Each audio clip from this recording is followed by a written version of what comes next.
Assalamualaikum warahmatullahi wabarakatuh. Halo teman-teman, kembali lagi bersama saya di review novel. Kali ini novel yang akan saya review adalah Nine Summers, 10 Autumns, dari Kota Apel ke The Big Apple. Buat kalian para pecinta atau pembaca novel sejati, pasti kalian tidak asing dengan novel yang satu ini. Mengapa saya mengatakan seperti itu? Saya langsung beritahu aja prestasinya apa-apa saja. Yang pertama ialah dia digelar sebagai National Bestseller Novel pada tahun 2011.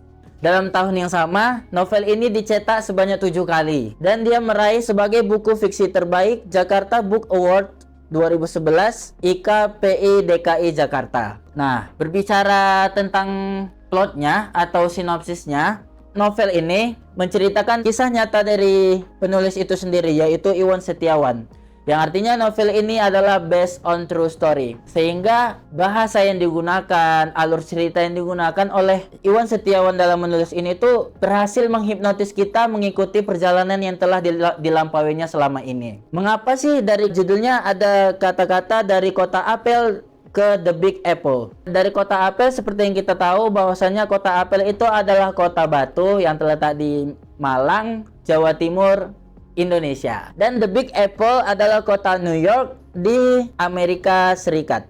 Ya, artinya Iwan Setiawan ini hanyalah seorang anak supir angkot yang tak lulus SMP dan ibunya tak sanggup untuk menyelesaikan jenjang di sekolah dasar. Di sini diceritakan bahwa rumahnya hanya 6 kali 7 meter. Kita bisa bayangkan sekecil apa rumah itu, tetapi dia berhasil menjadi direktur di salah satu perusahaan terbesar di New York. Hal itu mengapa? Karena dia menceritakan bahwa pendidikan itu efek pendidikan yang luar biasa. Dikarenakan apa? Untuk menjadi sukses, pendidikanlah yang tanpa memandang bulu untuk mengangkat derajat seseorang. Novel ini menggunakan alur campuran, yaitu alur maju dan alur mundur. Untuk alur majunya, dia menceritakan keadaannya yang sudah sampai atau menginjak kaki di New York. Untuk yang alur mundurnya, dia menceritakan masa-masa pahit kehidupannya di masa kecil yang hanya menjadi orang yang berkebatasan ekonomi menengah ke bawah. Untuk nilai-nilai yang terkandung dalam novel ini, jelas saja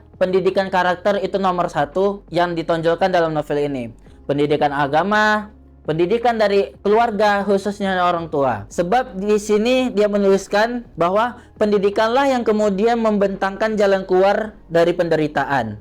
Cinta keluargalah yang akhirnya menyelamatkan semuanya. Nah, berbicara tentang reviewnya, dikarenakan ini sudah, ya namanya saja national bestseller, sudah pasti mendapatkan banyak review dari berbagai sumber. Yang saya kutip dari pertama adalah review dari Goodreads. Novel ini mendapatkan rating 3,53/5. Itu sudah cukup tinggi ya. Rating tersebut diraih dari 2.973 rating dan 446 ulasan di website tersebut, yaitu Goodreads. Selain review, saya juga telah banyak menemukan artikel, riset, atau penelitian yang menggunakan Nine Summers, 10 Autumns ini sebagai objek kajiannya. Yang artinya apa? Bahwa novel ini sangat bisa dianalisis dengan berbagai disiplin ilmu yang berbeda-beda. Di akhir novel ini, dia memaparkan beberapa words dari orang-orang yang terkemuka dan orang-orang hebat, seperti Anies Baswedan dan Ahmad Fuadi yang seperti kita tahu, yang telah menyatakan bahwa novel ini bagus dan layak, bahkan sangat cocok dibaca oleh orang-orang yang merasa keterbatasan ekonomi itu sebagai penghambat utama dari kesuksesan kita. Nah, dengan itu novel ini menjadi motivasi bagi kita yang merasa malas-malesan, yang merasa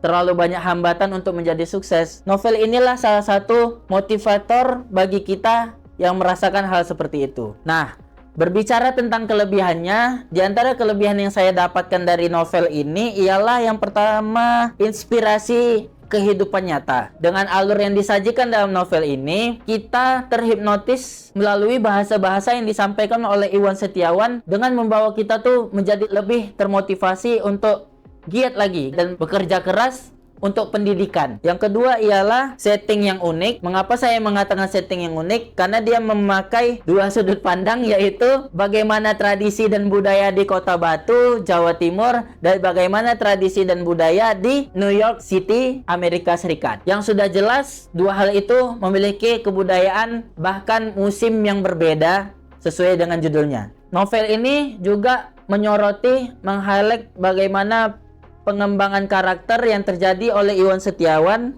di saat masa-masa perjalanan hidupnya. Selain itu, novel ini juga cocok untuk dibaca oleh orang-orang yang nggak terlalu suka membaca novel. Mengapa? Karena bahasa yang digunakan dan cerita yang terdapat dalam novel itu sangat menarik. Setidaknya kalaupun kita tidak suka membaca novel, tapi kita mendapatkan motivasi dari dalam buku ini. Dan yang terakhir adalah novel ini memiliki ketebalan 223 halaman dan dicetak oleh Gramedia. Mungkin cukup dari saya dari review novel ini. Sampai jumpa lagi di review buku selanjutnya.